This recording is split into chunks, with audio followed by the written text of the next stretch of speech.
नमस्कार मंडळी, स्वागत आहे तुमचं शेती आणि सरकारी योजना या युट्यूब चॅनलमध्ये. महाराष्ट्रातील दिव्यांग बांधवांसाठी आजची माहिती खूपच महत्त्वाची आहे. दिव्यांग क्षेत्रात कार्य करणाऱ्या संस्थांबाबत एक मोठा आणि महत्त्वपूर्ण निर्णय घेण्यात आलेला आहे. या निर्णयाचा थेट परिणाम दिव्यांग बांधवांवर होणार आहे.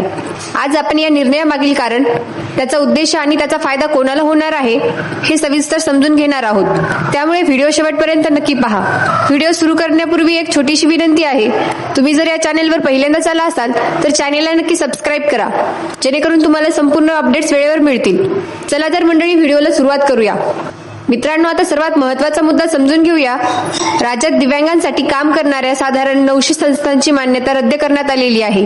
म्हणजेच या संस्थांना सरकारकडून अधिकृत परवानगी काढून घेण्यात आली आहे. आता तुम्हाला प्रश्न पडेल, या संस्था नेमकं काय काम करतात? महाराष्ट्रात अंदाजे 2500 दिव्यांग संस्था कार्यरत आहेत. या संस्था दिव्यांग बांधवांसाठी विविध प्रकारचे काम करतात. उदाहरणार्थ, दिव्यांगांना लागणारी उपकरणे, सहाय्यक साहित्य, शिबिरे, कॅम्प, मार्गदर्शन व सक्षमीकरण कार्यक्रम हे सर्व काम करण्यासाठी सरकार त्यांना निधी देते. म्हणजे प्रक्रिया अशी असते, सरकार थेट प्रत्येक लाभार्थ्यांपर्यंत पोहोचत नाही. सरकार आधी अधिकृत संस्थांना निधी देते आणि मग त्या संस्था हा निधी वापरून दिव्यांग बांधवांना सुविधा पुरवतात. थोडक्यात सांगायचं तर संस्था म्हणजे सरकार आणि दिव्यांग लाभार्थी यांच्यामधील दुवा असतो. पण जेव्हा काही संस्थांमध्ये अनियमितता आढळते तेव्हा अशा संस्थांची मान्यता रद्द केली जाते. म्हणूनच हा निर्णय महत्त्वाचा आहे, कारण आता पुढे फक्त पात्र आणि योग्य संस्था काम करू शकतील. मित्रांनो, ही गोष्ट समजून घेणं खूप गरजेचं आहे, कारण याचा थेट परिणाम दिव्यांग बांधवांवर होतो. मित्रांनो, आता आपण समजून घेऊया की कारवाई नेमकी का करण्यात आली. काही संस्थांमध्ये गंभीर अनियमितता आढळून आली. म्हणजे काय, काही ठिकाणी चुकीची कागदपत्रे वापरली जात होती. काही ठिकाणी निधीचा योग्य हिशोब होत नव्हता. काही प्रकरणांमध्ये बनावट किंवा अपूर्ण प्रमाणपत्रांच्या आधारे लाभ घेतला जात होता.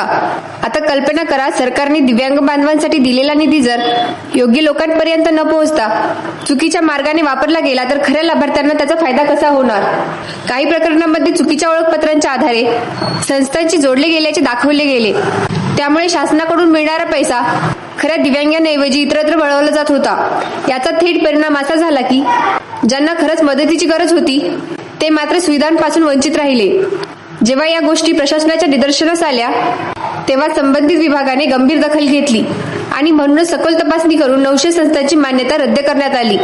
मित्रांनो, ही कारवाई कोणाला त्रास देण्यासाठी नाही, तर खऱ्या लाभार्थ्यांना योग्य न्याय मिळावा यासाठी करण्यात आलेली आहे. यामागचा उद्देश एकच, शासनाचा निधी योग्य आणि पात्र दिव्यांगांपर्यंत पारदर्शक पद्धतीने पोहोचवावा. मित्रांनो, आता सर्वात महत्त्वाचा निर्णय समजून घेऊया. दिव्यांग क्षेत्रात काम करणाऱ्या प्रत्येक संस्थेसाठी काही स्पष्ट नियम ठरवण्यात आले आहेत. अनेकांना वाटतं की आपली संस्था आधी सोसायटी नोंदणी कायदा 1860, बॉम्बे पब्लिक ट्रस्ट ऍक्ट 1950 किंवा कंपनी कायदा कलम 8 अंतर्गत नोंदणीकृत आहे. म्हणजे आपलं काम पूर्णपणे कायदेशीर आहे. पण इथेच एक महत्त्वाचा मुद्दा आहे.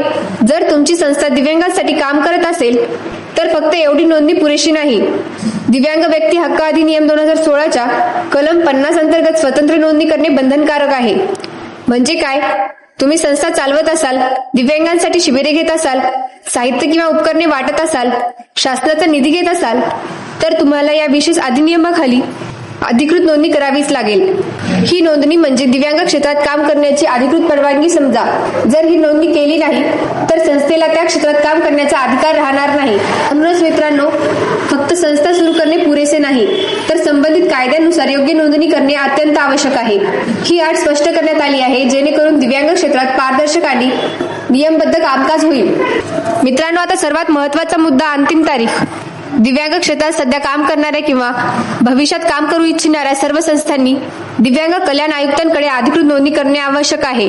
ही फक्त सूचना नाही, तर बंधनकारक प्रक्रिया आहे. सर्व संस्थांनी 28 फेब्रुवारी 2026 पर्यंत अधिकृत संकेतस्थळावर जाऊन नोंदणी पूर्ण करणे आवश्यक आहे. म्हणजे काय, कागदपत्रे तयार ठेवावीत, आवश्यक माहिती भरावी, ऑनलाईन प्रक्रिया वेळेत पूर्ण करावी.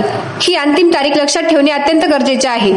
कारण जर एखाद्या संस्थेने या तारखेपर्यंत नोंदणी केली नाही तर अधिनियमातील कलम 91 नुसार संबंधित संस्थेवर कारवाई केली जाईल. म्हणजेच नोंदणी नसेल तर काम थांबू शकते, मान्यता रद्द होऊ शकते आणि पुढील कायदेशीर कारवाई देखील होऊ शकते.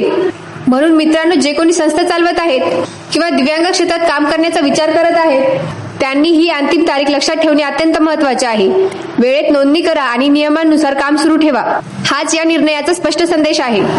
मित्रांनो, आता सर्वात महत्त्वाचा प्रश्न, संस्थांची मान्यता रद्द झाली पण त्याचा आपल्याला काय फायदा? हा प्रश्न अनेकांच्या मनात येणं स्वाभाविक आहे. लक्षात ठेवा, दिव्यांग बांधवांना जी उपकरणे, सहाय्यक साहित्य, शिबिरे, कॅम्प आणि विविध सुविधा दिल्या जातात त्यासाठी शासन निधी देते. हा निधी थेट प्रत्येक व्यक्तींपर्यंत जात नाही. तो आधी संस्थांकडे जातो आणि मग त्या संस्थांमार्फत लाभार्थ्यांपर्यंत पोहोचतो. आता जर एखादी संस्था चुकीच्या पद्धतीने काम करत असेल किंवा निधीचा योग्य वापर करत नसेल तर खऱ्या दिव्यांगांपर्यंत सुविधा पोहोचत नाहीत. यामुळे गरजू लाभार्थी वंचित राहतात. पण आता जेव्हा अपात्र संस्थांवर कारवाई झाली आहे तेव्हा काय होणार? शासनाचा निधी फक्त पात्र आणि नियम पाळणाऱ्या संस्थांकडे जाईल. खऱ्या लाभार्थ्यांपर्यंत साहित्य आणि सुविधा योग्य वेळेत पोहोचतील. कामकाजात पारदर्शकता वाढेल. दिव्यांग सक्षमीकरणाची प्रक्रिया अधिक मजबूत होईल. म्हणजेच हा निर्णय कोणाच्या विरोधात नाही तर खऱ्या दिव्यांग बांधवांच्या फायद्यासाठी आहे. योग्य ठिकाणी निधी गेला तरच योग्य व्यक्तीपर्यंत मदत पोहोचते. म्हणूनच हा निर्णय दिव्यांग बांधवांसाठी सकारात्मक, महत्त्वपूर्ण आणि दूरगामी परिणाम करणारा ठरणार आहे. मित्रांनो, आता एक महत्त्वाचा मुद्दा दिव्यांग बांधवांसाठी. जर तुम्ही कोणत्याही संस्थेमार्फत लाभ घेत असाल तर काही गोष्टी नक्की तपासा. ती संस्था अधिकृत आहे का? तिची नोंदणी पूर्ण आहे का? तुम्हाला मिळणाऱ्या सुविधांचा योग्य हिशोब आहे का? कोणतीही कागदपत्रे साईन करताना काळजी घ्या. तुमचे ओळखपत्र किंवा प्रमाणपत्र कोणालाही विनाकारण देऊ नका, कारण चुकीच्या वापरामुळे तुमचे नाव गैरप्रकारात वापरले जाऊ शकते. जागरूक राहणे ही सर्वात मोठी सुरक्षा आहे. जर कोणी दिव्यांगांसाठी नवीन संस्था सुरू करण्याचा विचार करत असेल तर आधी संपूर्ण प्रक्रिया समजून घ्या. कायदेशीर नोंदणी करा, आवश्यक परवानग्या घ्या, संबंधित अधिनियमाखाली नोंदणी पूर्ण करा. सर्व कागदपत्रे पारदर्शक ठेवा. फक्त समाजसेवेच्या नावाखाली संस्था सुरू करणे पुरेसे नाही, तर ती नियमांनुसार आणि जबाबदारीने चालवणे महत्त्वाचे आहे. योग्य पद्धतीने काम करणाऱ्या संस्थांना पुढे संधी मिळणार आहे. मित्रांनो, शेवटी एक अतिशय महत्त्वाचा संदेश.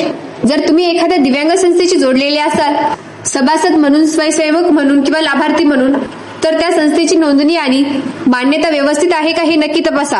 आणि जर तुम्ही भविष्यात दिव्यांगांसाठी संस्था सुरू करण्याचा विचार करत असाल तर आधी सर्व कायदेशीर प्रक्रिया पूर्ण करा. फक्त संस्था सुरू करणे पुरेसे नाही, तर ती संबंधित कायद्यानुसार नोंदणीकृत आणि अधिकृत असणे अत्यावश्यक आहे. तुम्ही स्वतःला एक साधा प्रश्न विचारा, ही संस्था अधिकृत आहे का? तिची नोंदणी पूर्ण आहे का? ती नियमानुसार काम करते का? कारण योग्य आणि मान्यताप्राप्त संस्थेमुळे शासनाचा निधी योग्य ठिकाणी वापरला जातो. आणि जेव्हा संस्था पारदर्शक आणि नियमबद्ध असते तेव्हाच खऱ्या लाभार्थ्यांना योग्य वेळी आणि योग्य प्रकारे मदत मिळू शकते. म्हणून मित्रांनो, जागरूक राहा, माहिती घ्या आणि नियमानुसारच काम करा. हीच या संपूर्ण निर्णयामागची खरी शिकवण आहे. मित्रांनो, आज आपण जी माहिती पाहिली ती प्रत्येक दिव्यांग लाभार्थ्यांपर्यंत पोहोचणे खूप गरजेचे आहे. कारण योग्य माहिती वेळेवर मिळाली तरच योग्य निर्णय घेता येतो आणि योग्य लाभ मिळतो. म्हणून तुमच्याकडे एक छोटीशी विनंती आहे. जर हा व्हिडिओ तुम्हाला उपयुक्त वाटला असेल तर व्हिडिओला लाईक करा, जास्तीत जास्त लोकांपर्यंत शेअर करा, जेणेकरून ही माहिती प्रत्येक गरजूंपर्यंत पोहोचेल. आणि शेती आणि सरकारी योजना या युट्यूब चॅनेलला नक्की सबस्क्राईब करा. आणखी एक महत्त्वाची गोष्ट, जर तुम्हाला शेती आणि सरकारी योजनांचे दररोजचे अपडेट्स हवे असतील तर आमच्या व्हॉट्सअप ग्रुपला जरूर सहभागी व्हा. व्हॉट्सअप ग्रुपची लिंक व्हिडिओच्या डिस्क्रिप्शन मध्ये दिलेली आहे. ती लिंक क्लिक करा आणि लगेच ग्रुपमध्ये जॉईन व्हा. भेटूया पुढील व्हिडिओमध्ये आणि नवीन महत्त्वाच्या अपडेट्ससह. तोपर्यंत धन्यवाद. जय हिंद, जय महाराष्ट्र.